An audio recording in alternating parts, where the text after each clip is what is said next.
Well, hello everybody! Welcome back to G Bear's Off-Grid Ways, a homestead in the desert, March 3rd. Nope, March 2nd. I'm looking right at it, and I said 3rd because I looked at the 3. Anyway, yeah, it's a little after 5.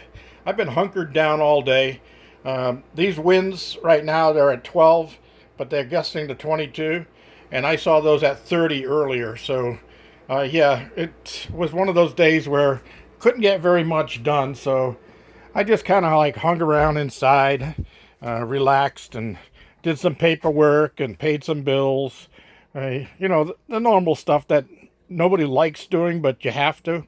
Anyway, uh, I got up in the last couple of mornings, and some of my corn has sprouted, but it's very disappointing that not more than this. There's only 8 that actually have broke ground so far, and this was the first one. As you can see, this was the second one. The seeds are old, so I don't know how many I'm going to get out of that. And of course, when you grow corn, you want it all to grow about the same time, so you want it all the same size. And well, looks like I'm going to have to go back to the drawing board. And when you plant corn, some of you know this, some of you probably don't, but the minimum pattern that you want is 3 by 3. So that's the minimum. So you want 3 by 3. So it'll be 9 stalks of corn. And if you can, get the ones that have 2 stalks in each one. So now you have 18 in a 9 by 9 or a 3 by 3 or a 9 pattern group. The reason for that is, those little tassels that grow out at the top of the corn, okay? That's what fertilizes the corn. That's what makes the little kernels grow on the cob.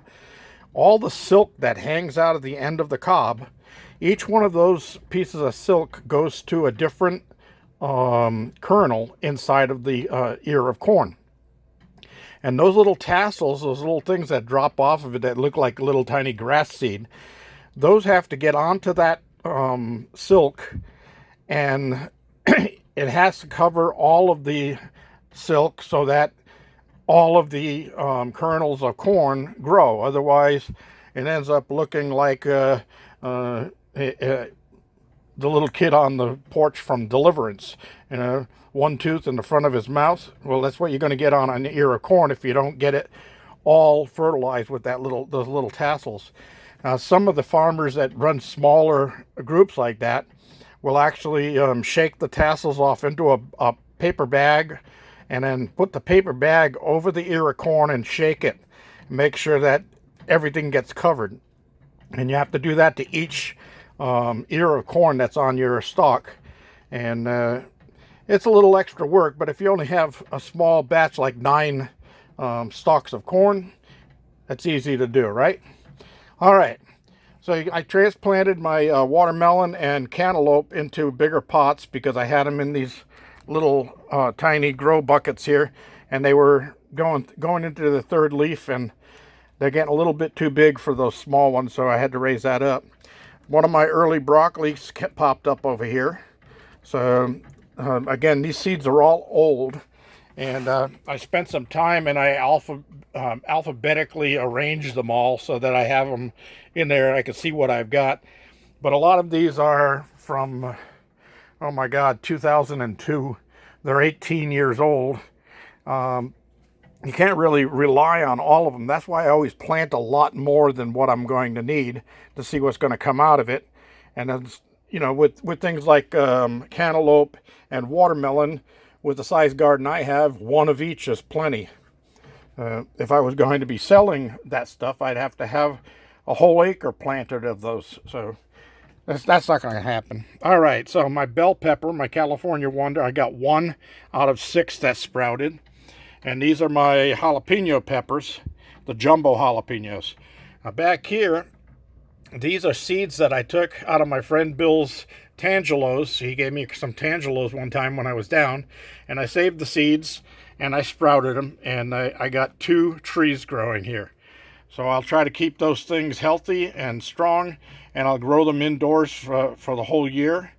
And then come next winter, I'll keep them in here. And then maybe next spring, about this time next spring, I'll take them outside, but I'm going to have them growing in pots so that I can keep an eye on them and keep the critters off of them. All right, so remember the strange clouds in the sky? Well, we got another one over there. Same place. Something weird going on over there. Anyway, this is what I've been doing. Look at my pear tree, just going crazy here, and my my grapevine. It's already better than 6 feet tall, and I'm gonna have to tie him around there. He's not really grabbing on, but I got some little sprouts of where the grapes grow out right there. There's one of them. There's another one coming out right up there, and here's another one right here. So I might see some grapes on this, but they won't be good quality. You got to have wood on your grapevine to get good grapes. Now on the green stalks, that's just their time of maturing, and you're not going to get much on those things. But hey, whatever I get, I'll eat. It's good. All right, my raspberries, my red raspberries, really looking healthy. I moved them up higher here to get them up into some more sun during the day. I had them down low, and they needed more sun because they're getting older. Brandywines didn't come up yet. And on a sad note, I went out and checked the garden today, and the young tomato plants I moved out there got damaged from the winds. The high gusts were coming. Uh-oh, look at this. We got a dog out here. Uh-huh. Let's see where he's going.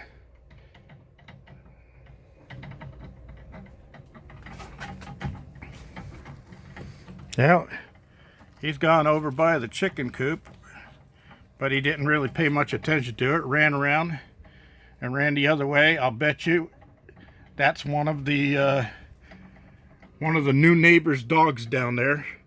They let him just run wild out here.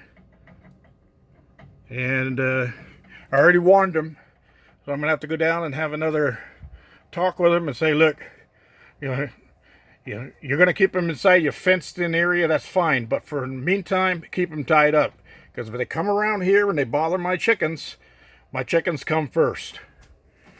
All right. Anyway, I hate when people do stuff like that. No respect for anybody else. That's totally ridiculous. And those are the people that speed up and down my road, and even though I just graded it, they're still flying. They fly even faster on it. It's like, oh, it's smooth, I can go faster. Dumb crap. Oh my God. Build a fence, build a wall. All right. So this is what we're looking at. This is what I've been doing all day. Not much more been going on. Like I said, I've been hunkered down. I did get out and move some things around in the container, but almost got hit by one of the doors as the winds grabbed it. Even though I had it anchored open with a support, it just grabbed it and flung it one way, dropped the support, and then flung it the other way, and it slammed shut. And a 350-pound door can really do some damage to somebody if you're in the wrong place. So I decided I was just going to come back in here and relax. And that's what I'm doing. So I'm thinking about doing a couple of episodes here. I've had some questions, and just too long to answer by comment, so I'm going to do a video on it. One of them was about what kind of money are you talking about setting up something like this, something like what I have.